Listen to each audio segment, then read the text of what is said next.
ونعوذ بالله من شرور أنفسنا ومن سيئات أعمالنا من يهده الله فلا مضل له ومن يضلل فلا هادي له ونشهد أن لا إله إلا الله وحده لا شريك له ونشهد أن سيدنا ومولانا محمدا عبده ورسوله أما بعد فأعوذ بالله من الشيطان الرجيم بسم الله الرحمن الرحيم يا أيها الذين آمنوا لا تتخذوا اليهود والنصارى أولياء بعضهم أولياء بعض وقال النبي صلى الله عليه وسلم من تشبه بقوم فهو منهم اللهم صل على محمد وعلى آل محمد كما صليت على إبراهيم وعلى آل إبراهيم إنك حميد مجيد اللهم بارك على محمد وعلى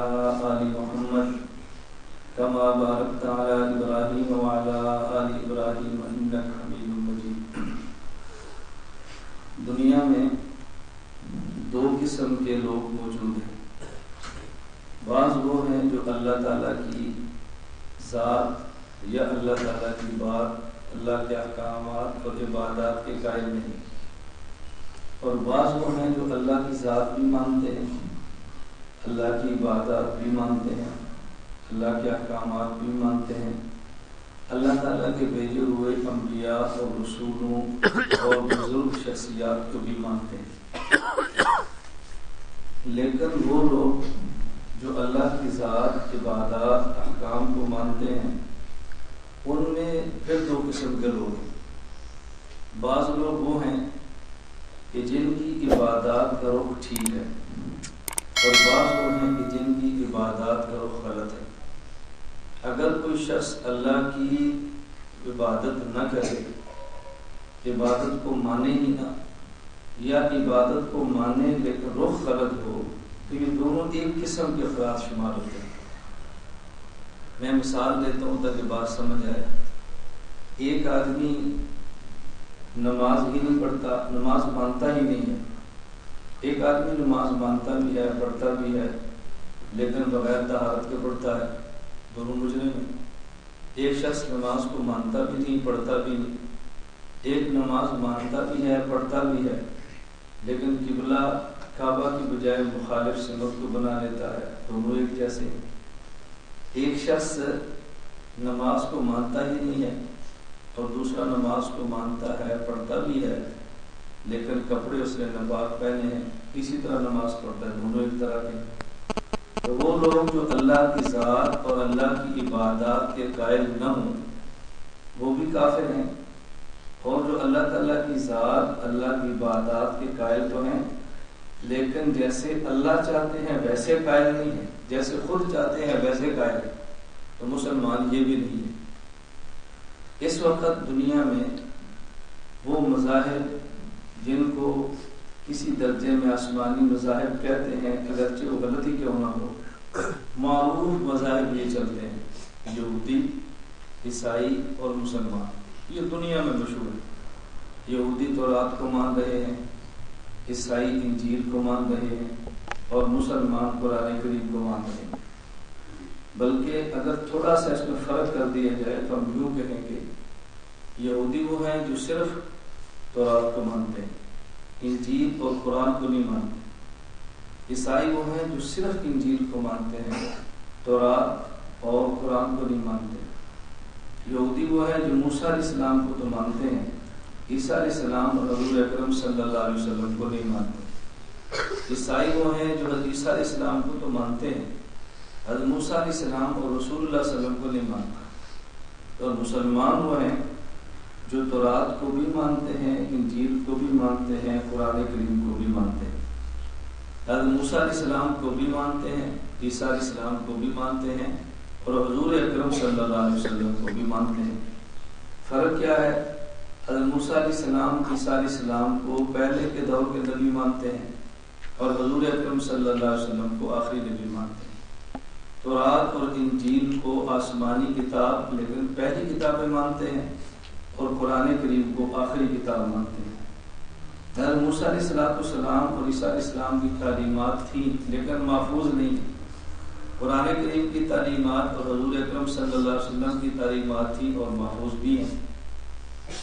اگر کسی بندے کے ذہن میں یہ بات آئے کہ موسیٰ علیہ السلام کی تعلیمات محفوظ کیوں نہیں ہے، یا عیسیٰ علیہ السلام کی تعلیمات محفوظ کیوں نہیں ہے، تورات آسمانی کتاب ہے تو کیوں بدل دی ہے لوگوں نے، انجیل آسمانی کتاب ہے کیوں بدل دی ہے، تورات میں تعریف کیوں ہو گئی ہے، انجیل میں کیوں ہو گئی ہے؟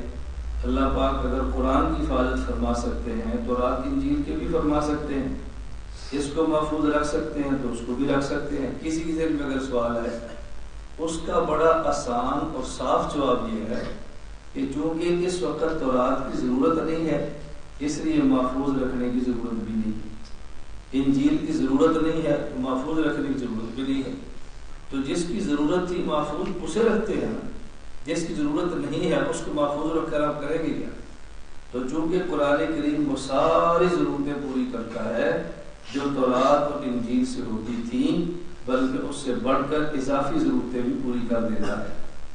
اس لیے ان انبیاء علیہ السلام کی تعلیمات محفوظ نہیں، اور حضور اکرم صلی اللہ علیہ وسلم کی تعلیمات محفوظ ہیں، اور انشاءاللہ تا قیام قیامت محفوظ رہیں گی انشاءاللہ۔ میں یہ بات سمجھا رہا تھا کہ ہم اپنے ذہن میں ایک بات تو بٹھائیں، ہم اللہ کی ذات بھی مانتے ہیں، اللہ کی عبادات بھی مانتے ہیں، احکامات بھی مانتے ہیں، اللہ رب العزت کی مقدس شخصیات کو بھی مانتے ہیں، ہم سب کچھ مانتے ہیں، لیکن عبادت ایسے کرنی ہے کہ عبادت خالص ہو، کلمہ ایسے پڑھنا ہے کہ کلمہ خالص ہو، توحید ایسی ہے کہ توحید خالص ہو۔ اس کی قرآن کریم میں آیات موجود ہیں، احادیث بھی موجود ہیں۔ اگر ایمان کی بات کی ہے تو اللہ نے خالص ایمان کی بات کی ہے، اور مخلصین کا لفظ بھی ہے، حنفاء کا لفظ بھی ہے۔ ابھی مغرب کی نماز میں جو میں نے تلاوت کی تھی اس میں یہی بات تھی، قرآن کریم نے مخلصین بھی فرمایا اور حنفاء بھی فرمایا۔ مخلص کا معنی بھی خالص ہے اور حنیف کا معنی بھی خالص ہے۔ وَاتَّبِعْ مِلَّةَ إِبْرَاهِيمَ حَنِيفًا، ابراہیم علیہ السلام کو حنیف کیوں فرمایا؟ حنیف اسے کہتے ہیں کہ جس میں باطل کا شبہ بھی نہ ہو، باطل کی ذرہ برابر ملاوٹ بھی نہ ہو، اور اخلاص اسے کہتے ہیں کہ جس میں ملاوٹ نہ ہو۔ حنیف وہ ہے کہ جس میں ملاوٹ نہ ہو، اللہ کو عبادت چاہیے لیکن وہ عبادت جو باطل سے صاف ہو، اللہ کو دین چاہیے جو دین باطل سے بالکل صاف، دین بھی خالص ہو اور دین والا بھی مخلص ہو۔ اس لیے دین خالص ہوگا تو دین والا مخلص بنے گا نا، اگر دین خالص نہیں ہوگا تو دین والا مخلص کیسے بنے گا؟ مخلص ہوتا وہ ہے کہ جس پر پاس خالص دین موجود۔ حدیث مبارک میں ہے، رسول اکرم صلی اللہ علیہ وسلم فرمایا، من قال لا الہ الا اللہ مخلصا دخل الجنہ، صرف یہ نہیں فرمایا کہ من قال لا الہ الا اللہ دخل الجنہ، کہ جس نے بھی کلمہ پڑھا وہ جنت میں چلا جائے گا، فرمایا جس نے کلمہ پڑھا اور اخلاص سے پڑھا وہ جنت میں جائے گا۔ اخلاص سے پڑھنے کا مطلب یہ نہیں ہے کہ ریاکاری نہ ہو، اخلاص سے پڑھنے کا مطلب یہ ہے کہ کلمے کو ایسے پڑھے جیسے کلمے والا چاہتا ہے، کلمے کو ایسے مانے جیسے کلمے والا چاہتا ہے۔ آج مسلمان بھی پڑھتے ہیں لا الہ الا اللہ محمد رسول اللہ، مرزائی اور قادیانی بھی پڑھتے ہیں لا الہ الا اللہ محمد رسول اللہ۔ مسلمانوں کی مساجد پر بھی یہ کلمہ لکھا ہے اور مرزائیوں کی عبادت گاہ پر بھی یہ کلمہ لکھا ہوتا ہے، جبکہ پاکستان کا قانون موجود ہے کوئی قادیانی اپنی عبادت گاہ پر مسلمانوں کا کلمہ نہیں لکھ سکتا، اپنی عبادت گاہ میں مسلمانوں والی اذان نہیں دے سکتا۔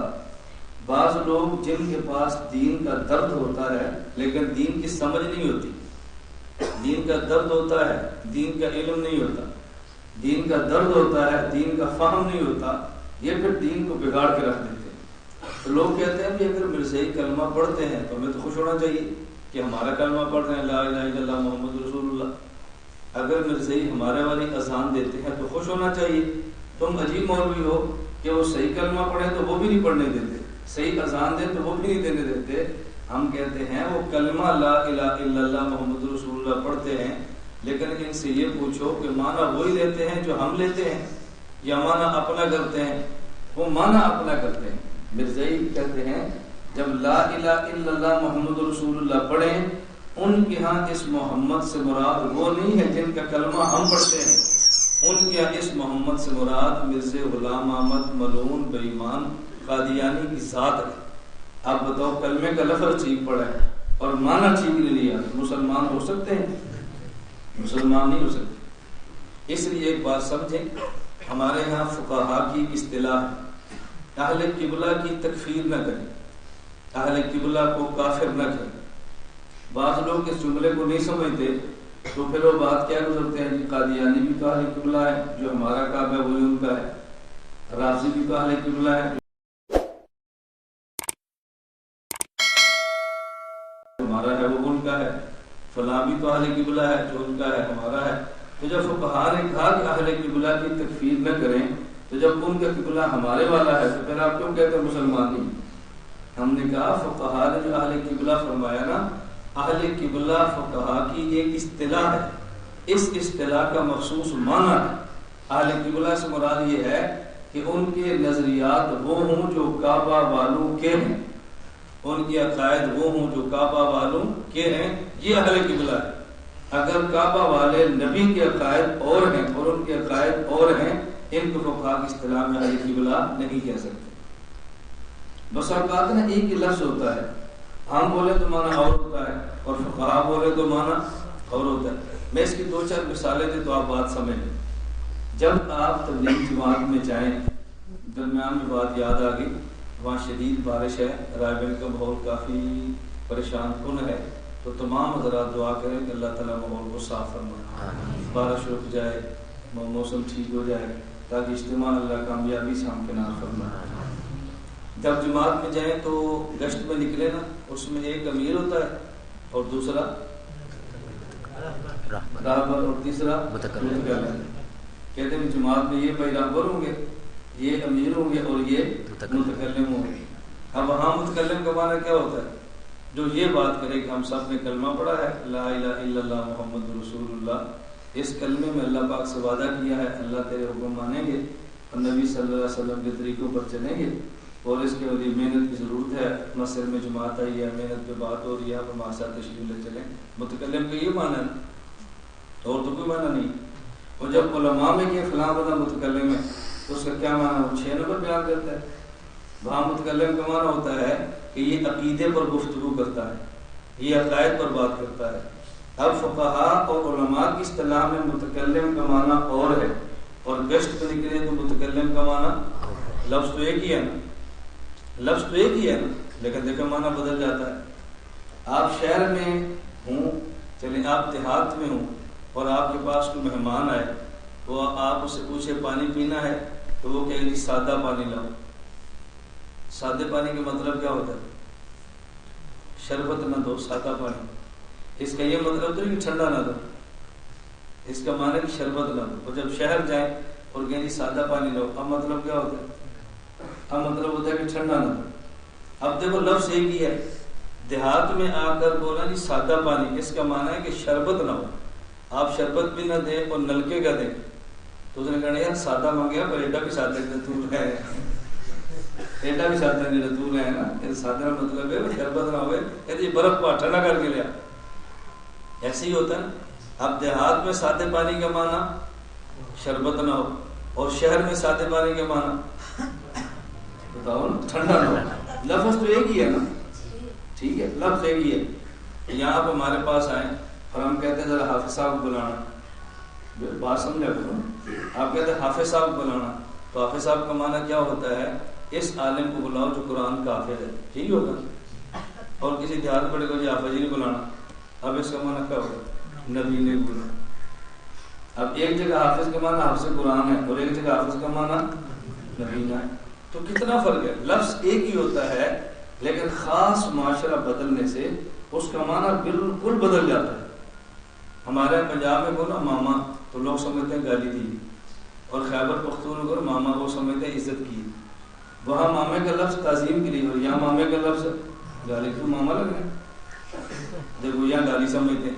میں سمجھا صرف یہ رہا ہوں کہ لفظ ایک ہی ہوتا ہے لیکن اس کا مفہوم بدلتا ہے. آپ سمجھتے ہیں؟ تو جب اہل قبلہ کے ہیں تو اہل قبلہ کا خاص معنی ہے، اہل قبلہ کے فقہا اور معنی بیان کرے ہم، یہ کیسے ہو سکتا ہے؟ لا الہ الا اللہ محمد رسول اللہ کلمہ دے حضور اور معنی بیان کریں قادیانی، کیسے ہو سکتا ہے؟ جس نبی نے کلمہ دیا ہے اسی نبی نے معنی دینا، جس نبی نے قبلہ دیا اسی نبی نے اہل قبلہ کا معنی بھی دینا۔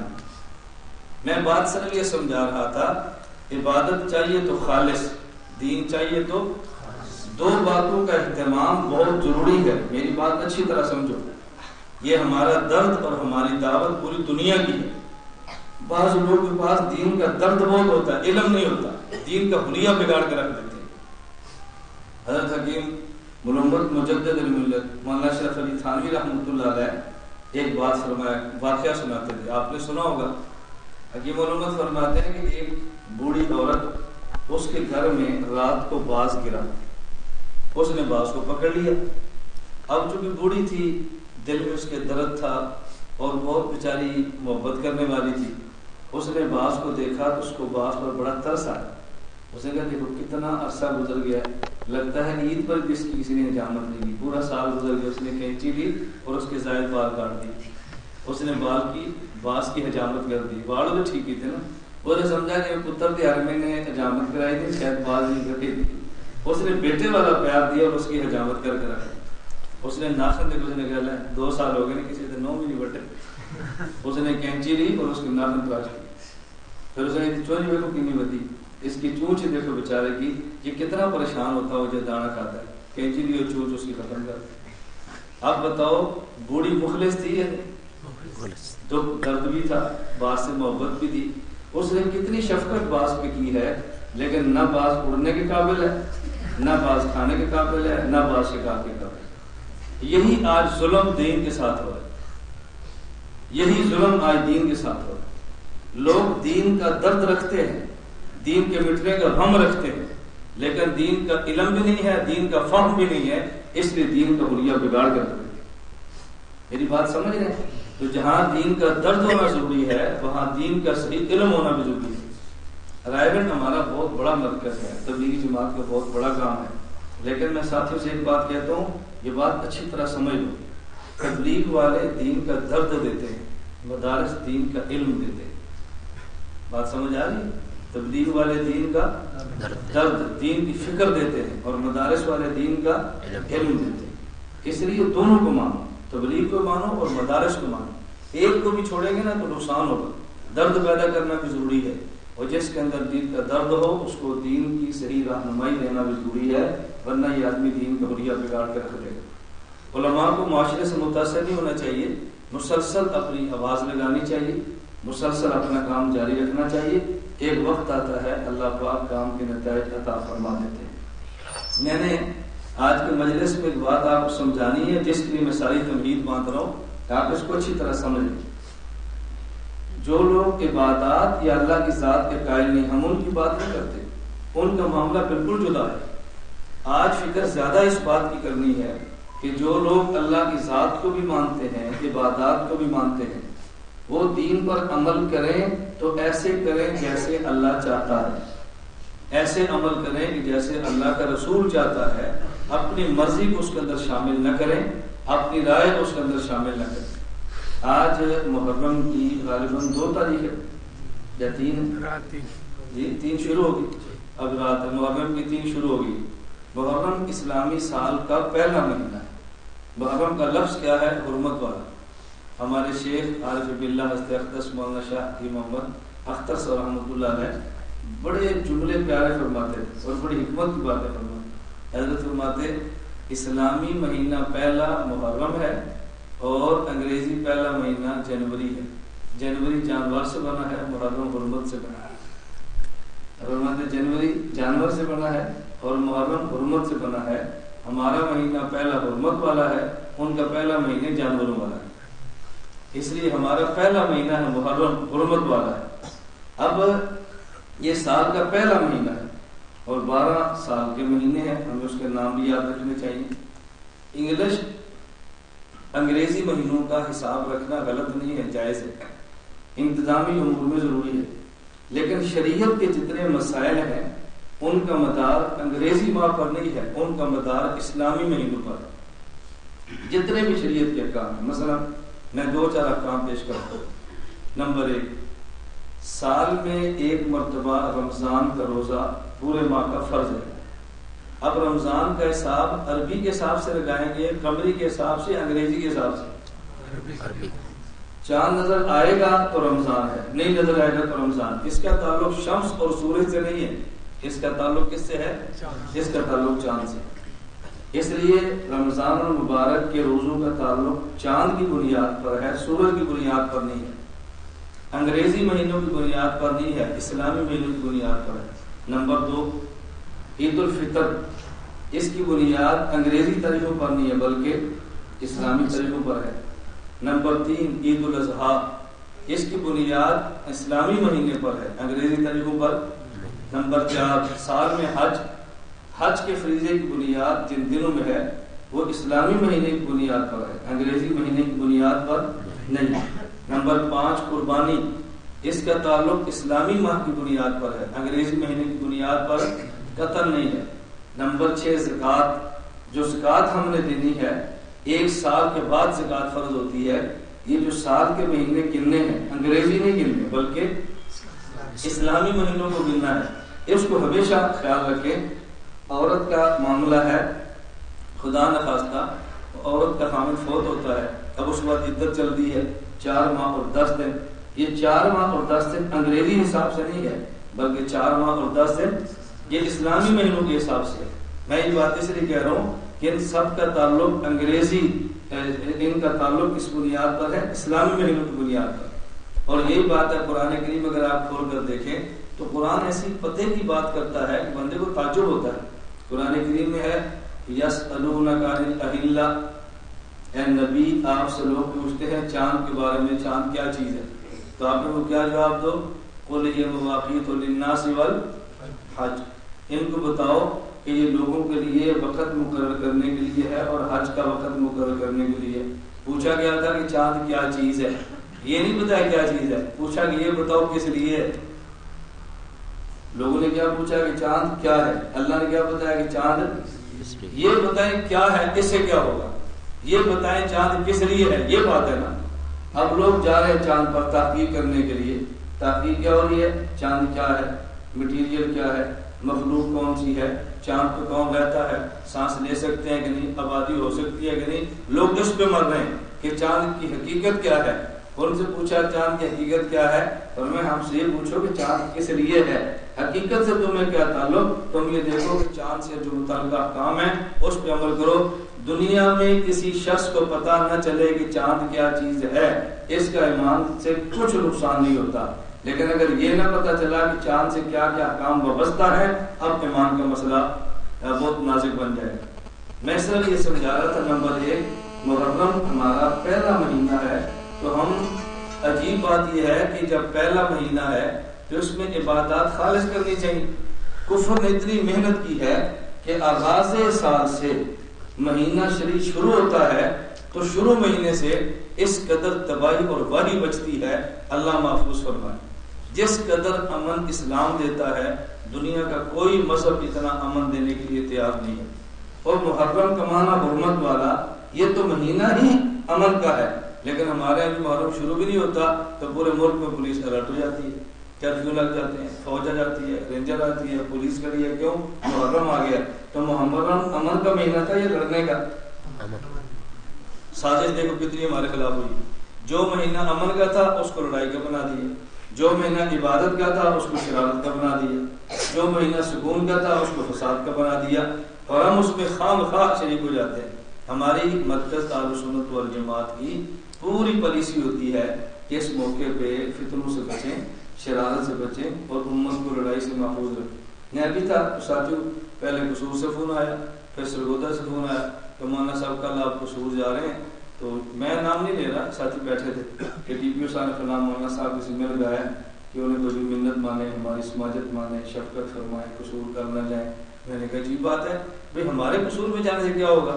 نہیں، ڈی پی او صاحب کہہ رہے ہیں۔ میں نے ان سے کہا تو میں نہیں جاتا، میرے جانے سے نہ جانے پر خوش ہو تو میں نہیں جاتا۔ ابھی پھر فون ہے جی قصور ہم کل بڑی کوشش کی ہے، ہمارا MNA گیا ہے، قصور شہر کا تاجروں کا صدر گیا ہے، علماء گئے ہیں، DPO سے مذاکرات ہوئے ہیں، انہوں نے کہا جی IG صاحب رات قصور آ گئے تھے تو انہوں نے بھی آ کر کہا کہ مولانا صاحب کو رکھو بس محرم میں نے بعد میں جب چاہے جلسہ کر لیں۔ میں نے کہا ہمارے جانے سے ہوگا کیا؟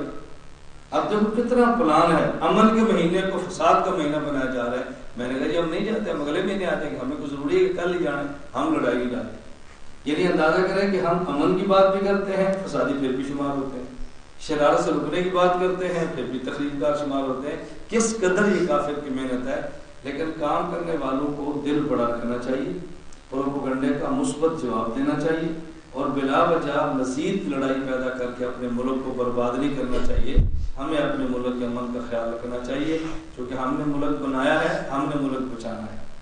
بنایا بھی ہمارے اکابر نے ہے، بچانا بھی ہم نے ہے۔ کچھ قربانیاں بنانے پہ لگ گئی ہیں، کچھ قربانیاں بچانے پہ لگ جائیں گی۔ اللہ ہم سب کو پاکستان بچانے کی توفیق عطا فرمائے۔ اللہ ان سے اس ملک کو صاف کر دے جو ہمارے ملک کو برباد کرنا چاہتے ہیں۔ پہلا مہینہ محرم کا ہے، ایک بات میں نے عرض کی ہے، ہمیں اسلامی مہینوں کے حوالے سے خیال رکھنا چاہیے۔ دوسری بات آپ میں بڑی مختصر سی باتیں کر رہا ہوں، دوسری بات یہ ذہن میں رکھ لیں، اسلامی مہینے کا جو آغاز ہے یکم محرم، یکم محرم میں شہادت ہوئی ہے تاریخ اسلام کے سب سے بڑے جرنیل حضرت فاروق اعظم رضی اللہ تعالی عنہ۔ یکم محرم اور شہادت کا دن ہمیں یہ سبق دیا ہے تکوینی طور پہ اللہ کی طرف سے کہ مسلمان کو پوری کوشش کرنی چاہیے کہ جان بچے، لیکن اللہ کے دین کے لیے جان دینی پڑے، اس پر روئے بھی نہ۔ حضرت عمر رضی اللہ تعالیٰ عنہ کا واقعہ آپ نے سنا ہوگا، میں ایک صرف جملہ کہتا ہوں۔ حضرت عمر بن خطاب رضی اللہ تعالیٰ عنہ دعائیں مانگا کرتے تھے، اللہم ارزقنی شہادتا فی سبیلک واجعل موتی فی بلد حبیبک۔ اتنی عجیب دعا ہے، اللہم ارزقنی شہادتا فی سبیلک واجعل موتی فی بلد حبیبک۔ اے اللہ مجھے اپنے راستے کی شہادت دے اور موت مدینہ میں دے، شہادت بھی ملے اور مدینہ میں ملے۔ کتنی عجیب ہے، امیر المومنین ہے، خلیفۃ المسلمین ہے، اور مدینے میں آ کر کون ان پہ حملہ کرے گا؟ حضرت عمر رضی اللہ تعالیٰ عنہ نے بڑی کوشش کی کہ میں موضوع پر جاؤں، صحابہ ان کو روک دیتے تھے کہ آپ موضوع پر نہ جائیں، آپ یہاں ٹھہرے، آپ اگر چلے گئے، آپ امیر ہیں، امیر المومنین ہیں، آپ کی جان کو نقصان ہوا تو بہت بڑا ناقابل تلافی نقصان ہوگا، آپ نہ جائیں۔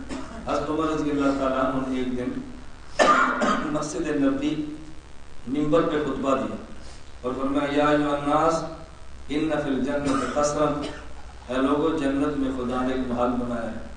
تو پھر ہم اس کی تفصیل بتائیں، اس کے اتنے دروازے ہیں، ہر دروازے کے اتنے حوریں ہیں۔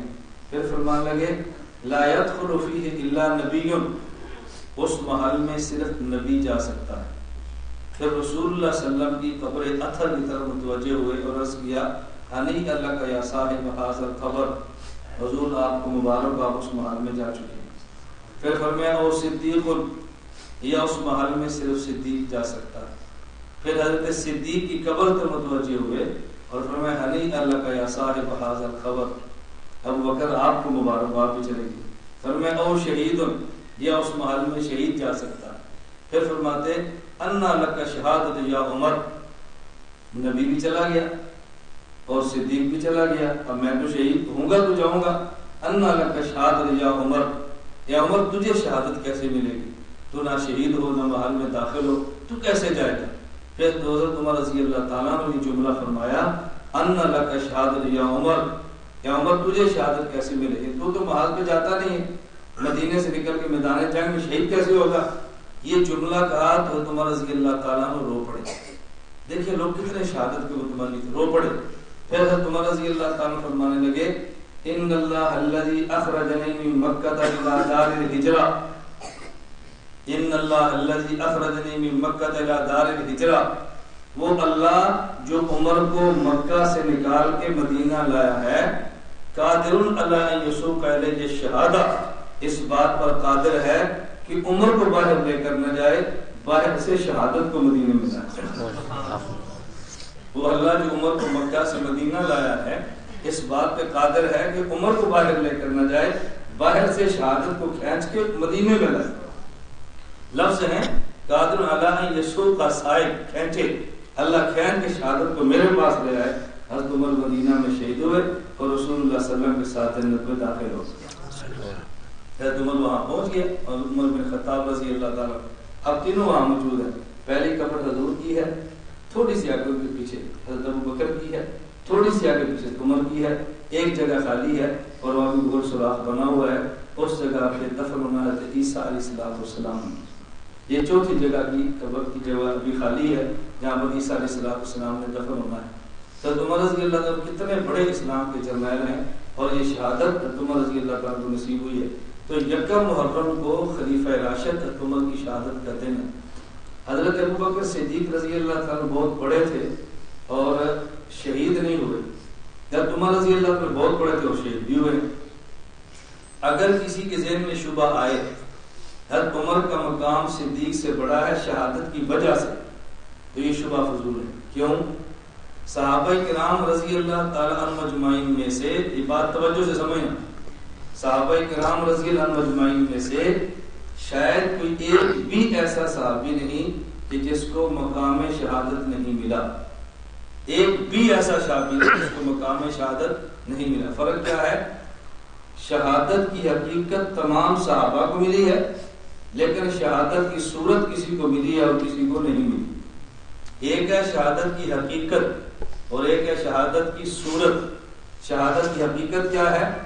آدمی اللہ کے راستے میں قتل ہونے کے لیے خود کو پیش کر دے, اس کے لیے لڑتا بھی رہے, توجہ رکھنا, لڑتا بھی رہے اور پھر اگر اپنی موت بھی مفوت ہو جائے, اس کو شہادت کی حقیقت مل گئی ہے.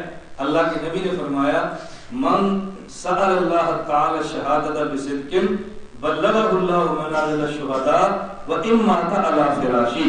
جو آدمی صدق کے دل سے شہادت مانگتا ہے وہ بستر پہ مرے تب بھی شہید. صدق کے دل کا مطلب کیا ہے؟ جائے نہ اور مانگتا رہے, یہ مطلب تو نہیں ہے نا. یہ مطلب جب ضرورت پڑے تو خود کو پیش بھی کرے, بس صدق کے دل سے. اب بتاؤ کہ صحابہ میں ایسا تھا کہ جس نے صدق کے دل سے شہادت نہیں مانگی؟ کوئی بھی نہیں تھا. تو حقیقت تو سب کو ملی ہے, لیکن کسی کو صورت ملی اور کسی کی صورت نہیں ملی. حضرت ابو بکر صدیق عکس نبوت تھے, یاد رکھنا, صدیق عکس نبوت تھے. حضور پاک صلی اللہ علیہ وسلم کا جو عکس تھا نا صحابہ میں, وہ ابو بکر صدیق رضی اللہ تعالیٰ عنہ تھے. اللہ کے نبی نے شہادت مانگی ہے, صورت نہیں ملی. صدیق نے شہادت مانگی ہے, صورت نہیں ملی. اگر صدیق کو شہادت کی صورت بھی مل جاتی تو عکس نبوت نہ رہتے. خدا نے حقیقت دونوں کو دی ہے اور صورت دونوں کو دی. صدیق حضور کے عکس تھے نا, بالکل قدم بقدم چلتے تھے. اللہ نے یوں آیت فرمائی ہے, حضرت ابو بکر صدیق رضی اللہ تعالیٰ عنہ حقیقت شہادت دونوں کو ملی ہے, لیکن صورت شہادت حضرت عمر رضی اللہ تعالیٰ کے لیے. میں اس لیے شبہ دور کر رہا ہوں, کسی کے ذہن میں یہ نہ آئے کہ شاید حضرت عمر رضی اللہ عنہ کا مقام صدیق سے بڑا ہے. یکم محرم یہ حضرت فاروق اعظم رضی اللہ تعالیٰ عنہ کی شہادت کا دن ہے. اب ہمارے ہاں ایک رخ چلا ہے. رخ کیا چلا ہے کہ یکم محرم حضرت عمر کی شہادت ہے تو شہادت کا دن منایا جائے نہ. اسلام میں شہادت کے ایام منانے کا کوئی جواز نہیں ہے, یہ یاد رکھنا. اسلام میں ایام منانے کا کوئی جواز نہیں ہے. رسول اللہ صلی اللہ علیہ وسلم جس تاریخ کو دنیا میں آئے ہیں ہم ان کے منانے کی بات کرتے ہیں. جب حضور گئے ہیں منانے کی بات کرتے ہیں. تو جب نبوت کے آنے اور جانے کی بات منانے کی نہیں کرتے, حضرت فاروق اعظم کی شہادت منانے کی بات کیسے کر سکتے ہیں؟ لیکن ایک بات ذہن میں رکھ لیں, بعض حضرات کے ذہن میں آئے گا کہ ہمارے مسلک دیوبند کی فلاں فلاں جماعتیں ان ایام کو منانے کی بات کرتی, کیا وہ غلط ہے؟ یہ بات ذہن میں رکھیں, وہ منانے کی بات اس لیے نہیں کرتی. ان ایام کو منانا عبادت ہے. وہ اس لیے کرتے ہیں کہ جب ہم ان ایام کو منانے کی بات کریں گے, پہلے 10 محرم ہے, اب یکم بھی ہوگا, پہلے 10 ہے 18 ذوالحج بھی ہوگا, پہلے 10 ہے 21 رمضان بھی ہوگا, پہلے 10 ہے پھر 22 جمادی الثانی صدیق اکبر کا بھی ہوگا. جب اتنے ایاموں کا جلوس نکلنا شروع ہوگا تو حکومت سوچنے پر مجبور ہوگی کہ جلوس بند کرو. ہم کہیں گے ہمارا بند کرو, اس کا بھی بند کر دو. ان کا نہیں کرتے, ہمیں بھی کرنے دو. تو یہ عبادات کے جلوس نہیں ہے, یہ احتجاجی جلوس ہے. احتجاج اور ہوتا ہے اور عبادت اور ہوتی ہے. میں یہ بات شروع سے سمجھا رہا ہوں کہ شریعت کی منشا ہمیشہ ذہن میں رکھا کرو. یہ شریعت کو سمجھو, درد میں شریعت کو بدل نہ دینا. شریعت کا درد بھی ہونا چاہیے اور شریعت کا صحیح علم بھی ہونا چاہیے. اس لیے اگر آپ ان جلوسوں میں شرکت کریں نا تو عبادت سمجھ کر نہیں بلکہ احتجاج سمجھ کر. احتجاج اور ہوتا ہے، عبادت اور. آپ کیا کوئی ایک بڑا عالم ہے وہ جیل چلا گیا، آپ روڈ بلا کرتے ہیں، عبادت سمجھ کر احتجاج سمجھ کر. کوئی بندہ پوچھے اس کی حدیث پیش کرو، حضور نے کبھی روڈ بلا کیا تو آپ کیا کوئی عبادت تھوڑی سمجھ رہے ہیں. ہمارا تو مطالبہ ہے، ہم لڑنا نہیں چاہتے، مرنا نہیں چاہتے، ملک کے قانون کو ہاتھ میں نہیں لینا چاہتے، تو ہمارے پاس اس کے علاوہ صورت نہیں تھی، ہم نے احتجاج کر دی ہے. احتجاج اور ہوتا ہے، عبادت اور ہوتی ہے. اس لیے بات کرو، ان چیزوں کو سمجھا کرو تو پھر آدمی فتووں میں جلدی نہیں کرتا، ورنہ کبھی منانے والوں کو فتوا لگا دیتا ہے اور کبھی نہ ماننے والوں کو بزدل کہہ دیتا ہے. اس لیے نہ نکلنے والوں کو بزدل نہ کہا کرو اور نکلنے والوں کو جلدی جلدی خلاف شریعت نہ کہا کرو. اعتدال کا رستہ اختیار کرنا بہت ضروری ہے. ہوگی 2-3 باتیں. ایک بات اور سمجھیں، میں اس لیے کہہ رہا تھا چونکہ محرم پہلا مہینہ ہے نا، اس کو پہلے سمجھو کہ شریعت کی منشا کیا ہے. اس مہینے میں بعض کام ایسے ہیں جو کرنے کے اور بعض کام ایسے ہیں کہ جو نہ کرنے کے. نہ پہلے کرنے کے سمجھیں، پھر میں نہ کرنے کی بات کرتا ہوں. اس مہینے میں جو کرنے کے کام ہیں، سب سے اہم کام وہ ہے محرم کا روزہ. محرم میں روزہ رکھیں. رسول اکرم صلی اللہ علیہ وسلم کی حدیث مبارک ہے، آپ نے فرمایا افضل الصیام بعد رمضان شہر اللہ المحرم. رمضان کے بعد سب سے زیادہ فضیلت والا روزہ یہ محرم کا ہے. یہ نبی پاک صلی اللہ علیہ وسلم کے ارشاد گرامی ہے کہ سب غالباً صحیح مسلم کی روایت ہے، سب سے زیادہ فضیلت والا روزہ یہ محرم کا ہے. اللہ کے نبی صلی اللہ علیہ وسلم نے فرمایا. اور ایک حدیث میں آپ نے فرمایا احتسب علی اللہ ان یکفر السنۃ التي قبلہ، کہ آدمی نے جتنے گناہ ایک سال میں کیے ہیں یہ محرم کو روزہ رکھ لے، ایک سال کے چھوٹے سارے گناہ اللہ اس ایک روزے کی وجہ سے معاف فرما دے. آپ بتائیں کتنی بڑی فضیلت کی بات ہے. یہ روزہ چلا کہاں سے ہے؟ حضرت عبداللہ بن عباس رضی اللہ عنہ فرماتے ہیں رسول اللہ صلی اللہ علیہ وسلم مکہ مکرمہ سے مدینہ منورہ تشریف لائے. ان رسول اللہ صلی اللہ علیہ وسلم قدم المدینہ، مدینہ تشریف لائے. فوجد الیہود صیام یوم عاشورہ، اللہ کے نبی نے دیکھا کہ 10 محرم کو یہودی روزہ رکھتے ہیں. رسول اللہ صلی اللہ علیہ وسلم نے پوچھا ما ھذا اليوم الذی تصومونہ، یہ روزہ تم آج کا کیوں رکھتے ہو؟ یہودیوں نے کہا ھذا یوم عظیم، یہ بڑا عظمت والا دن ہے. انجى اللہ فیہ موسیٰ وقومہ، اللہ نے 10 محرم کو حضرت موسیٰ اور ان کی قوم کو نجات دی تھی فرعون سے. وغرق فرعون وقومہ، اور فرعون اس کی قوم کو دریا میں غرق کیا تھا. فصام موسیٰ شکرن، موسیٰ علیہ السلام نے اللہ کا شکر ادا کرنے کے لیے روزہ رکھا. فنحن نصومہ، ہم چونکہ موسیٰ علیہ السلام کو مانتے ہیں ہم بھی روزہ رکھتے ہیں.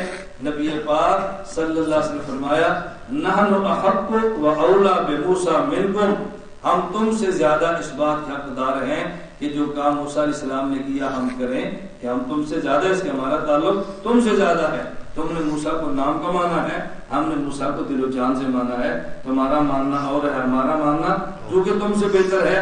پھر نبی کریم صلی اللہ علیہ وسلم حکم دیا کہ محرم کی 10ویں کو روزہ رکھا کرو. اللہ کے نبی نے ہمیں جاری فرما دیا، صحابہ کرام روزہ رکھنا شروع کر دیا. غالباً مسند احمد کی روایت ہے کہ جب روزہ رکھنا شروع کیا تو پھر صحابہ کو اشکال ہوا. انہوں نے کہا یا رسول اللہ ان ھذا یوم تعظمہ الیہود، یہ دن تو یہود اس کی بڑی عظمت کا خیال کرتے ہیں، کیونکہ ایسا نہ ہو ہم 10ویں کا روزہ رکھیں اور یہود سے مشابہت ہو جائے. اب کیا کریں؟ نبی پاک صلی اللہ علیہ وسلم فرمایا دیکھو اب تو ہم نے روزہ رکھ لیا نا، ان کان العام المقبل انشاءاللہ صبح اليوم التاسع، میں زندہ رہا اگلے سال 9 محرم کو روزہ بھی رکھوں گا. محدثین فرماتے ہیں فلم یکن العام المقبل حتی توفی رسول صلی اللہ علیہ وسلم، اگلا سال نہیں آیا تھا کہ اللہ کے نبی دنیا سے رخصت ہو گئے.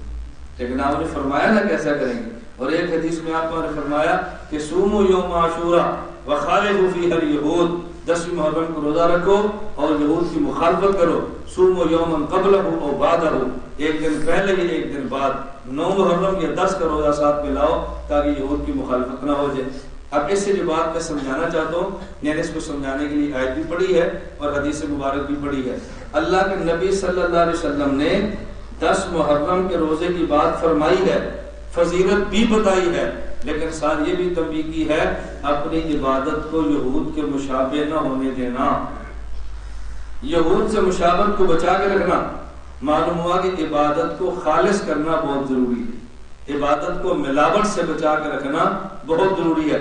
اللہ کی قسم خالص عبادت اگرچہ تھوڑی ہو، ملاوٹ والی عبادت سے کئی گنا بہتر ہوتی ہے۔ سنت کا عمل ہو، خالص عبادت ہو، بے شک تھوڑی ہو، یہ بہت افضل ہے اس عبادت سے کہ جو ملاوٹ والی ہو اور بہت زیادہ ہو۔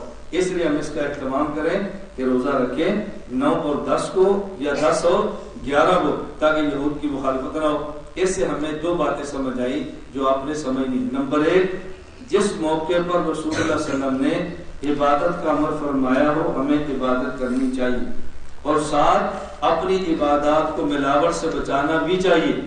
حدیث مبارک میں نے تلاوت کی ہے، رسول اللہ صلی اللہ علیہ وسلم نے فرمایا، سنن ابی داؤد کی حدیث ہے، من تشبہ بقوم فہو منہم، جو آدمی کسی قوم سے مشابہت اختیار کرتا ہے، قیامت کے دن اسی قوم سے اٹھایا جائے گا، قیامت کے دن اسی قوم سے۔ اور قرآن کریم میں کیا ہے، یا ایھا الذین آمنوا لا تتخذوا اليہود والنصارى اولیاء بعضهم اولیاء بعض، تم یہود اور عیسائیوں سے دوستیاں نہ رکھو، وہ آپس میں ایک دوسرے کے دوست ہیں، تمہارے دوست نہیں ہو سکتے۔ ومن یولہم، جو تم میں سے ان سے دوستی کرے گا، فإنہ منہم، یہ انہی میں سے ہوگا، جو جس سے یاری لگائے گا نا، قیامت کو اپنے دوستوں کے ساتھ اٹھے گا۔ اللہ ہم سب کی حفاظت فرمائے، عبادت کریں اور عبادت بالکل خالص۔ کالا کپڑا لوگ پہنتے ہیں، ہم سے پوچھتے بھی ہیں، کالا کپڑا پہننا شرم گناہ نہیں ہے، پہن سکتے ہیں، گناہ نہیں ہے۔ رسول اللہ صلی اللہ علیہ وسلم کا پسندیدہ کپڑا سفید ہے، یہ پہننا چاہیے۔ کالی پگڑی اللہ کے نبی نے پہنی ہے، اور اکثر آپ کا معمول کالا امامہ پہننے کا تھا، حتیٰ کہ جب مکہ مکرمہ میں چھاتے بن کے گئے ہیں، اس وقت میں حدیث مبارک میں داخل مکہ وعلیہ امامۃ سوداء، شمائل ترمذی حدیث ہے، رسول اللہ صلی اللہ علیہ وسلم کے سر مبارک میں کالی پگڑی تھی۔ لیکن زرقانی میں امی عائشہ رضی اللہ عنہ سے روایت موجود ہے، اللہ کے نبی صلی اللہ علیہ وسلم کالی پگڑی پہنتے تھے، اور بس اوقات سفر میں سفید بھی پہنتے تھے۔ بندے کو بڑا شبہ ہوتا ہے کہ سفر میں کالی پہننی چاہیے کیونکہ گندی جلدی ہوتی ہے، لیکن وہ صرف عرب کا تھا جو ریگستان کا علاقہ ہے، وہاں مٹی نہیں ہوتی، ریت ہوتی ہے، اس لیے وہاں اتنی جلدی پگڑی سفید بھی گندی نہیں ہوتی۔ اب تو باہر سے مٹی لا کے بلڈنگیں لائی ہیں تو اندر گند شروع ہو گیا، ورنہ ریگستان کا معاملہ اور ہوتا ہے اور عام زمینوں کا معاملہ بالکل الگ ہوتا ہے۔ تو میں اس لیے گزارش کر رہا تھا، جائز ہے، لیکن محرم کے دنوں میں کسی بھی صورت میں کالا کپڑا نہ مرد پہنے نہ عورت پہنے۔ کیوں؟ اس لیے کہ محرم کو کالا کپڑا پہننا خالص روافض کا شعار ہے، روافض کا جھنڈا بھی کالا ہے، روافض کا کپڑا بھی کالا ہے، ظاہر بھی کالا ہے، دل سے بھی کالے ہیں۔ آپ اپنے ان کو الگ رکھیں تاکہ اللہ دل کو بھی صاف رکھے، اللہ ظاہر کو بھی سفید رکھے، کالوں سے الگ الگ رہیں، معاملہ صاف رکھے۔ تو اللہ کے نبی نے مشابہت سے منع کیا ہے، ہمیں بھی مشابہت سے بچنا چاہیے۔ کالا کپڑا پہننا غلطی جائز ہے، لیکن محرم میں نہیں پہننا چاہیے۔ کیوں؟ اس طریقے سے شیعت کے ساتھ روافض سے مشابہت آتی ہے۔ غریبوں کے لیے پانی کا انتظام کرنا جائز ہے، کرنا چاہیے۔ حضرت عثمان غنی رضی اللہ تعالیٰ نے مدینہ منورہ میں کنواں خرید کر وقف کیا ہے، جائز ہے۔ آج کے دور میں اس کو سبیل کہتے ہیں، آپ یہاں نلکا لگا دیں مسافر پیئیں، جائز ہے، ٹوٹیاں لگا دیں مسافر پیئیں، جائز ہے، لیکن پورے 11 مہینے سبیل نہ لگانا اور صرف محرم کے دنوں میں سبیلیں لگانا، یہ روافض کا کام ہے، اہل سنت کا کام نہیں ہے۔ اس لیے ایسے دنوں میں صرف سبیلیں لگانا، اس سے بچنا چاہیے۔ کیوں؟ اس سے روافض کے ساتھ مشابہت ہوگی۔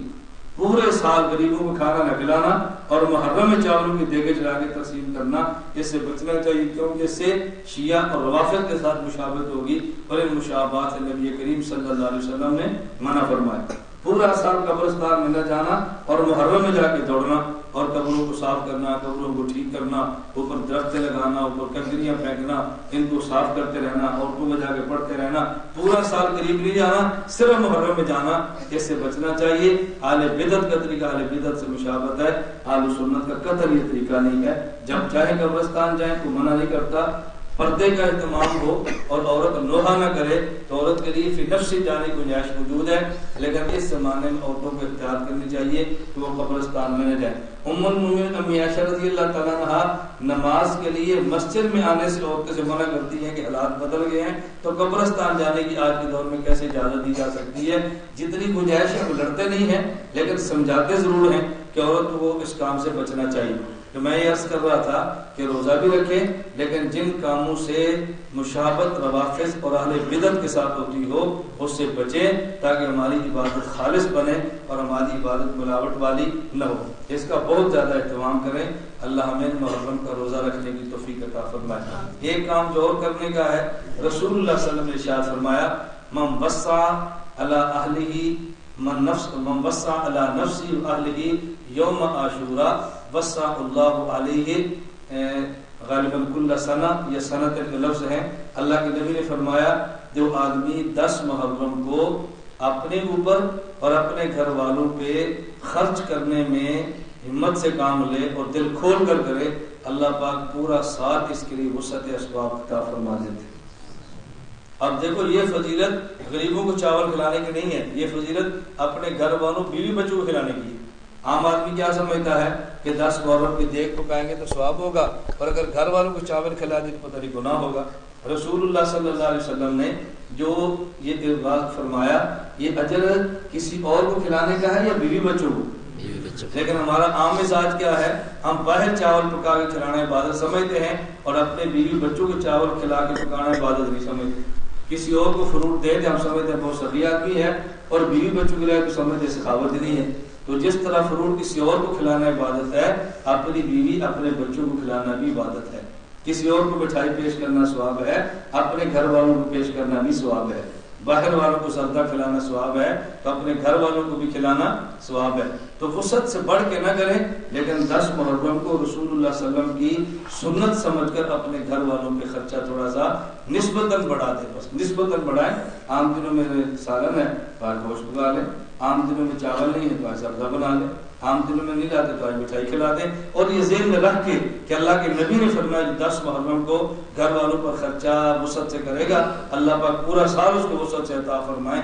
اللہ کے وعدے پر انسان کو یقین ہونا چاہیے کہ نہیں ہونا چاہیے؟ اللہ ہم سب کو اس کی توفیق عطا فرمائے. میں تھوڑی تھوڑی بات کرتا ہوں, پھر بات کافی لمبی ہو جاتی ہے. یہ محرم کے دنوں میں ہم اس بات کا خیال رکھیں, حضرت حسین رضی اللہ تعالیٰ عنہ کا کثرت سے ذکر ہوتا ہے اور ہمیں ذکر کرنا چاہیے, لیکن حضرت حسین کی شہادت اور ان کے ذکر کی آڑ میں حضرت امیر معاویہ رضی اللہ تعالیٰ عنہ صحابہ کرام پہ ہلکا سا تبرہ کرنا اس کی شریعت میں کوئی گنجائش نہیں.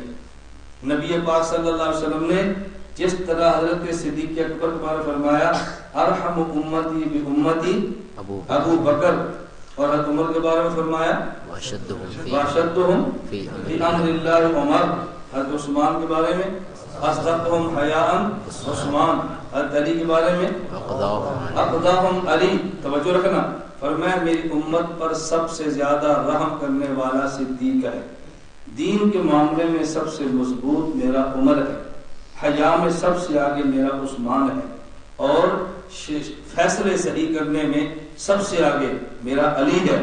آگے اللہ کے نبی نے فرمایا وَأَحْلَمُ أُمَّتِي أَحْلَمُ وَأَجْوَدُ أُمَّتِي معاویہ, اور میری امت کا سب سے زیادہ بردبار اور سخی یہ میرا معاویہ. تو رسول اللہ صلی اللہ علیہ وسلم امیر معاویہ کے بارے میں کتنے فضائل بیان فرمائے ہیں, ان کے بارے میں چھوٹی سی میل بھی دل میں لانا انسان کو ایمان سے نکال دیتا ہے, اس لیے کبھی اپنے دل میں میل نہ لائیں. اور نبی پاک صلی اللہ علیہ وسلم نے ایسے بعض کلمات فرمائے ہیں, اگر آدمی ان دعاؤں پہ توجہ کرے نا تو نبوت کے الفاظ کی بلاغت سمجھ آتی ہے. اللہ کے نبی نے فرمایا اللہم علمہ الکتاب والحساب وقی العذاب. ذرا ان کے معنی پہ غور کرنا. دعائیں کیا دی؟ اللہ میرے معاویہ کو قرآن کا علم دے یا کتاب لکھنے کا علم دے, دونوں معنی. نمبر 2 اللہ اس کو حساب کتاب کا علم دے. نمبر 3 اللہ اس کو عذاب سے بچائے. یہ 3 دعائیں کیوں دی ہیں؟ الفاظ نبوت کی بلاغت پہ اور فرمائیں اللہم علمہ الکتاب, اے اللہ اس میرے معاویہ کو کتاب کا علم عطا فرما. کیوں؟ اس لیے کہ جب انہوں نے حاکم بننا ہے, حاکم بھی ہو اور عالم بھی ہو, یہ بہتر ہے, یا حاکم ہو اور عالم نہ ہو وہ بہتر ہے. اس نے حاکم بننا ہے تو یہ ایسا عالم ہو کہ جس طرح حکومت اس کے ہاتھ میں ہو, علم بھی اس کے ہاتھ میں ہو, یہ حکومت میں بھی محتاج نہ ہو اور علم میں بھی محتاج نہ ہو. فرمایا والحساب, اللہ اس کو حساب کا علم بھی دے. آدمی حاکم ہو اور خود حساب نہ جانتا ہو اور منشیوں سے کرائے تو دو کے خطرہ ہوتا ہے نا، اور خود حساب جانتا ہو منشیوں کو چیک کرے تو دو کے خطرہ نہیں ہے۔ میرے معاویہ کو کتاب کا علم بھی دے اور حساب کا علم بھی دے تاکہ اس کو حکومت کے نظام میں کوئی دھوکہ نہ دے سکے۔ واقعی العذاب میرا معاویہ ہے، انسان ہے، حکومت بڑی ہوگی تو بحیثیت انسان نبی نہ ہو، کچھ خطائیں بھی ہو جاتی ہیں تو ممکن ہے بعض مقام پہ سے خطا بھی ہو جائے، اللہ وکیل عذاب، تو پھر میرے معاویہ کو فوراً عذاب سے بھی بچا لینا، اس کی خطاؤں سے درگزر بھی فرما لینا، کیونکہ حضور پاک نے کیسی دعائیں فرما کے حضرت معاویہ کو صاف فرما دیا ہے۔ بعض لوگوں کو شبہ پڑتا ہے ادھر حضرت علی ہے ادھر امیر معاویہ ہیں، آپس میں اختلاف ہوا، جنگ ہو گئی، آپ ان بحثوں میں نہ پڑے، کیوں نہ پڑے؟ خود حضرت علی رضی اللہ تعالیٰ عنہ فرماتے ہیں قتلایا وقتل معاویہ فی الجنہ، میری فوج کے شہید بھی جنتی ہیں، معاویہ کی فوج کے شہید بھی جنتی ہیں۔ حضرت علی فرما رہے ہیں دونوں جنتی ہیں تو پھر آپ کو کیا تکلیف ہے؟ اس لیے ہمارے بڑے ہیں وہ بھی، ان کے شہداء بھی بڑے ہیں، ہمیں ان کے بارے میں رتی برابر اپنے دل میں میل نہیں رکھنی چاہیے۔ باپ اور چچا اگر آپس میں کسی بات پر جھگڑ بھی پڑے، اولاد کو حق نہیں پہنچتا کہ باپ کو برا کہیں چچا کو برا کہیں، وہ باپ کا بھی احترام کرے اور چچا کا بھی احترام کرے، ان کو چھڑانے کی کوشش کرے، اس پر مسالے ڈال کے لڑائی کی کوشش نہ کرے۔ اللہ میں توفیق عطا فرمائے، ہم باقی صحابہ کا بھی احترام کریں، حضرت امیر معاویہ رضی اللہ تعالیٰ کا بھی احترام کریں، امیر المومنین سمجھ کر کریں، اور حضرت امیر معاویہ رضی اللہ تعالیٰ عنہ کی تاریخ اسلامی میں سب سے بڑی خلافت امیر معاویہ رضی اللہ تعالیٰ عنہ کی ہے۔ جس طرح صحابہ میں سے حضرت صدیق اکبر کی خلافت پہ سارے صحابہ پوری امت جمع تھی، حضرت علی کے دنیا سے جانے کے بعد، حضرت حسن کی بیعت کر لینے کے بعد حضرت امیر معاویہ کی حکومت پر بھی پھر سارے اہل اسلام جمع ہو گئے تھے، تو یہ اتفاقی خلافت ہے، جس لیے اس کے بارے میں انسان چھوٹا ذہن نہ رکھے۔ اللہ نے یہ بات سمجھنے کی توفیق عطا فرمائے۔ باقی حضرت امیر معاویہ رضی اللہ تعالیٰ عنہ کے بعد جو یزید اور حضرت حسین کا معاملہ ہے، اس پر ہمارا اہل سنت کا موقف یہ ہے، حضرت حسین برحق ہیں، حضرت حسین جنتی ہیں، رسول اللہ صلی اللہ علیہ وسلم کے نواسے ہیں، ہمارے سر کا تاج ہیں، ان کی جوتیاں ہمارے پگڑی سے افضل ہیں، ان کے پاؤں کی خاک ہمارے آنکھوں کا سرما ہے، ہمارے ایمان کا حصہ ہیں۔ ان کے مقابلے میں یزید وہ فاسق ہے، فاجر ہے، ہم لعنت نہیں کرتے، کفر کے فتوے نہیں لگاتے، ان کا معاملہ اللہ کے حوالے کرتے ہیں، لیکن فاسق اور فاجر کہتے ہیں۔ بعض لوگوں کو شبہ ہو جاتا ہے کہ جی یزید کے بارے میں امام اعظم ابو حنیفہ رحمۃ اللہ کا موقف یہ ہے توقف کریں، خاموش رہیں۔ جب امام کا موقف خاموش رہنا، آپ کو کہتے ہیں فاسق ہے، یہ جملے اچھی طرح سمجھا کرو۔ حضرت امام اعظم نے جو توقف کیا نا خاموش رہو، اس کا معنی یہ تھا کہ جب ایک انسان کا خاتمہ ایمان پر ہو اور وہ فاسق، ہم اس کو جنتی اور جہنمی نہیں کہہ سکتے۔ ہو سکتا ہے اللہ تو اس کے نیک اعمال سے جنت دے دے، ہو سکتا ہے برے اعمال سے جہنم دے اور پھر جنت میں لے جائے۔ توقف کا معنی ہے ہم جنتی اور جہنمی ہونے کا فیصلہ نہ کریں، لیکن توقف کا معنی یہ نہیں کہ فاسق بھی نہ کہیں، فاسق کہنا اور ہے اور جہنمی ہونے کے فیصلے کرنا اور ہے۔ تو توقف کا مطلب یہ ہے، بعض لوگ سمجھتے توقف کا معنی یہ ہے اللہ ہم سب کو حسینی بنائے، اللہ ہم سب کو صحابہ کا عاشق اور غلام بنائے، اور رسول اللہ صلی اللہ علیہ وسلم کی پوری جماعت سے محبت کرنے کی توفیق عطا فرمائے اور ان کے نقش قدم پر عمل کرنے کی توفیق عطا فرمائے۔ درود پاک پڑھ لیں۔ آخر دعوانا الحمدللہ۔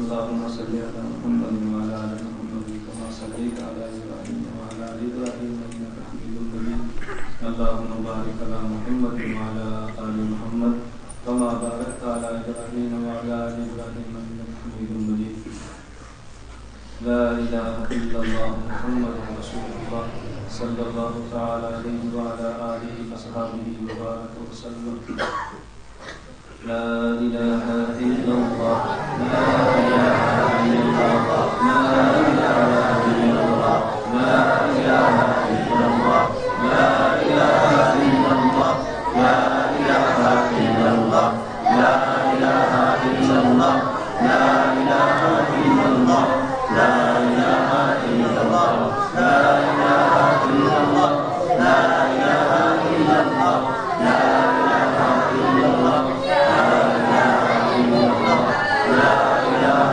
إلا الله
میں ہر دفعہ آپ سے کہتا ہوں کہ جو ساتھی بیعت نہ بھی ہوں کلمات توبہ وہ تمام اپنے ساتھ کہا کریں. توبہ کے کلمات کا تو بیعت سے تعلق ہی نہیں ہوتا، اپنے ساتھ سب کہا کریں. تو میں توبہ کرتا ہوں، سب کہا کروں میں توبہ کرتا ہوں کفر سے، شرک سے، بدعت سے، تمام گناہوں سے. میں عہد کرتا ہوں نماز با جماعت ادا کروں گا، رمضان کے روزے رکھوں گا، زکوٰۃ فرض ہوئی ادا کروں گا، حج فرض ہوا ادا کروں گا، پوری زندگی سنت کے مطابق گزاروں گا. اگر مجھ سے گناہ ہوا تو فوراً توبہ کروں گا. آگے جو بیعت والے ساتھی ہیں وہ جملے کہا کریں، پہلے سے وہ بھی کہہ لیں، جو نئے ہیں وہ بھی کہہ دیا کریں. میں داخل ہوتا ہوں سلسلہ چشتیہ، قادریہ، نقشبندیہ، سہروردیہ میں. اے اللہ میری بیعت اور توبہ کو قبول فرما. قیامت کے دن چاروں سلسلوں کے اکابر کے ساتھ حشر فرما.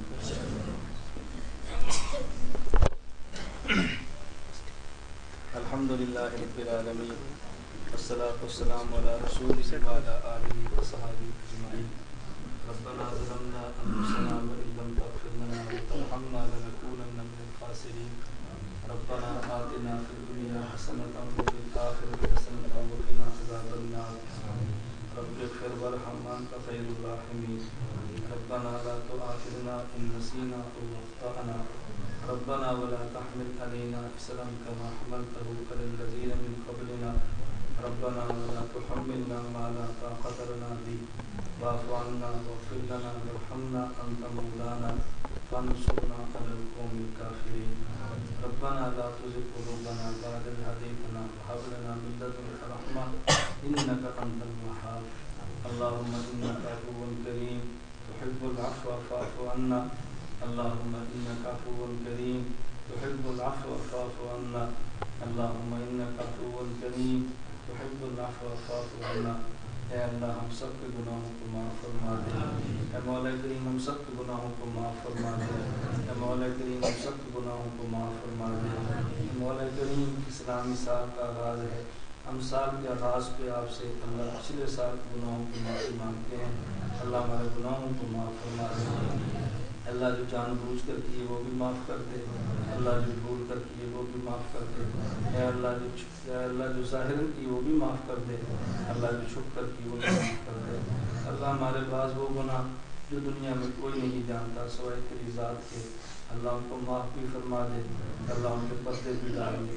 اے اللہ ان کے پردے بھی ڈال دے. اے اللہ جس طرح دنیا میں آپ نے ہمارے گناہوں پہ پردے ڈال کر ہمیں ذلت سے محفوظ کیا ہے، اللہ قیامت کو بھی پردے ڈال کے ذلت سے بچا لینا، اے اللہ ہمیں شرمندگی سے بچا لینا، اے اللہ ہم نالائق ہیں، اے اللہ ہم نالائق ہیں، مولا تو کریم ہے، اے اللہ کریم وہ ہوتا ہے جو ان کو دے جو مستحق نہیں ہے، اللہ ہم مستحق نہیں ہے لیکن ہمیں تو عطا فرما دے۔ حکیم الامت مولانا اشرف علی تھانوی نبر اللہ مرقدو فرماتے ہم اللہ رب العزت سے جنت اس لیے نہیں مانگتے ہم جنت کے مستحق ہیں، بلکہ اس لیے مانگتے ہیں جہنم کے عذاب کو برداشت نہیں کر سکتے۔ اے مولا کریم تمہیں معاف فرما دے، اے اللہ ہمارے بزرگ والدین جس کے یا بڑے دنیا سے جا چکے ہیں سب کی مغفرت فرما دے، مولا کریم ان کی قبروں کو جنت کا باغ بنا دے، اللہ جہنم کی گڑھے نہ بنا، اللہ ان کو جنت کی نعمتیں عطا فرما دے۔ اے مولا کریم ہماری جتنی نفلی عبادات ہیں ان کا اجر و ثواب حضور اکرم صلی اللہ علیہ وسلم، صحابہ کرام رضی اللہ عنہم اجمعین، تابعین، اتباع تابعین، محدثین، فقہاء، مجاہدین، صالحین جتنے دنیا سے جا چکے سب کو عطا فرما دے، اللہ جو زندہ ہیں سب کو عطا فرما دے، قیامت کی صبح تک آنے والے ایک مسلمان کو ہماری نفلی عبادات کا اجر عطا فرما دے۔ اے اللہ ہمارے دلوں میں جو کینے اور بغض ہیں اللہ اس کو دلوں سے نکال دے، اے اللہ ہمارے دل کینہ، بغض، حسد، نفرت سے پاک فرما دے، اے اللہ مسلمانوں کے لیے ہمارے دلوں میں محبت عطا فرما دے، اے مولا کریم مسلمانوں کے لیے نفرتیں نکال کے محبت عطا فرما دے، اے اللہ دنیا بھر میں جس علاقے میں مسلمان ذلیل ہے اللہ تو اس کو عزت عطا فرما دے، اللہ جو بیمار ہے ہم کو صحت عطا فرما دے، اللہ جو مقروض ہے ہم کی قرض ادا کرنے کے اسباب پیدا فرما دے، اے مولا کریم جو رشتوں کے لیے پریشان ہیں ان والدین کو ان کی اولاد کے لیے مناسب جوڑ کے رشتے عطا فرما دے، اے مولا کریم جن کی شادیاں ہو چکی ہیں نیک اولاد عطا فرما، اللہ نیک اولاد عطا فرما، جن کو تم نے اولاد دی ہے والدین کی آنکھوں کی ٹھنڈک بنا دے، اے میرے مولا کریم طالب علم کا اجتماع اللہ شروع ہے اللہ تو اس کی حفاظت فرما، شروع سے حفاظت فرما، ہمارے اکابر کی حفاظت فرما، اے اللہ اس کو رحمت کا ذریعہ بنا، اے اللہ جو بارش کی وجہ سے تنگی آئی ہے مولا کریم اپنے کرم سے اس تنگیوں کو دور فرما دے، یا اللہ تیرے ہر کام میں تیری حکمت تو بھی جانتا ہے لیکن ہم کمزور ہیں، اے اللہ اس سے دشمن خوش ہوتا ہے، یا اللہ تو پریشانیاں دور فرما کے دشمنوں کو ذلیل و ناکام فرما دے، اے اللہ جتنے دینی ادارے ہیں سب کو آباد و شاد فرما، خزانہ غیب سے ان کی ضروریات پوری فرما، شرور و فتن سے سب کی حفاظت فرما، اے اللہ علماء صلاحات کی حفاظت فرما، اے اللہ اس پاکستان کی حفاظت فرما، اللہ جو لوگ اس پاکستان اور اسلام کی خیر خواہ نہیں چن چن کے اپنے کرم سے ان کو ختم فرما دے، اے اللہ ان کو خود ختم فرما دے، اے میرے مولا کریم جو حضرات آئے ہیں ان تمام کانا قبول فرما، اے اللہ صرف تیرے نام کی برکت سے جمع ہے، اللہ صرف تیرے نام کی برکت سے جمع ہے، تیرے پیغمبر کا ارشاد ہے جو تیرے نام پہ جمع ہوں تیرے نام پہ جدا ہوں تو قیامت کے دن اپنے عرش کا سایہ عطا کرتا ہے، اللہ تو ہمیں بھی عطا فرما دے، اے اللہ تو ہمیں بھی عطا فرما دے، یا اللہ کتنے گناہ ہیں ہمارے دل میں ہیں کرنا چاہتے ہیں، یا اللہ تو ان گناہوں کے اسباب ختم فرما دے، اللہ گناہوں کے اسباب ختم فرما دے، اللہ گناہوں کے اسباب ختم فرما دے، اے میرے مولا کریم تیرے در پہ آئے ہیں اپنے کرم سے ہم سب کو معاف فرما دے، اے اللہ تیرے نبی کی امت رسومات اور بدعات میں جو بھی ہے اللہ ان کے خرافات سے بچا دے، اللہ رسول اللہ صلی اللہ علیہ وسلم کی سنت کو عام فرما دے، اللہ سنت و پر عمل کی توفیق عطا فرما دے، اللہ ہم سب کو دین کا درد بھی عطا فرما، اللہ دین کی کڑن بھی عطا فرما، اے اللہ دین کے مٹنے کا غم عطا فرما، اے اللہ ہمیں دین کے مٹنے کا غم عطا فرما، اے اللہ پوری دنیا سے اے اللہ فتنوں کو مٹانے کے لیے ہمیں تو قبول فرما لے، اللہ تو جس کو چاہے قبول فرما لے، اللہ تو جس کو چاہے مسترد فرما دے تجھے کوئی نہیں پوچھ سکتا، اللہ تو ہمیں قبول فرما لے، اللہ تو نے کسی سے دین کا کام دینا ہے اللہ تو ہم سے لے لے، اللہ ہمارے مال کو قبول کر لے، ہماری اولاد قبول کر لے، ہماری جان قبول کر لے، اللہ کے سر و سمانی کے عالم میں اے اللہ ہم نے کام شروع کیا ہے اپنے کرم سے اسباب بھی عطا فرما دے، اللہ ہماری ضرورتیں خزانہ غیب سے پوری فرما دے، اے اللہ دنیا میں دنیا والوں کا محتاج نہ کر، اللہ دنیا سے غنی فرما کے اپنا محتاج بنا دے، اے اللہ ہم تیرے محتاج ہیں، تیرے در کے سوالی میں کرم فرما، اللہ نے ہمارے ہاتھوں خالی واپس نہ لوٹا، یا اللہ کرم کے ساتھ آتے ہیں، اللہ تیرے نام کی وجہ سے آتے ہیں، اللہ تو مرکز کو ایسا مبارک بنا دے، یہاں سے آنے والا کوئی بھی محروم نہ جائے اللہ، یہاں آنے والا کوئی بھی محروم نہ جائے اللہ، ہمارے اکابر کے فیض کو عام فرما دے اللہ، ہمارے اکابر کے مسلک کو عام فرما دے یا اللہ، ہمارے اکابر کی دعوت کو عام فرما دے یا اللہ، اس مرکز کو دنیا بھر کے اہل سنت و جماعت کے مرکز بنا دے اے اللہ، ہماری زبان نہیں عطا فرما دے اللہ، مال نہیں عطا فرما دے اللہ، دھڑکنے والا دل نہیں عطا فرما دے،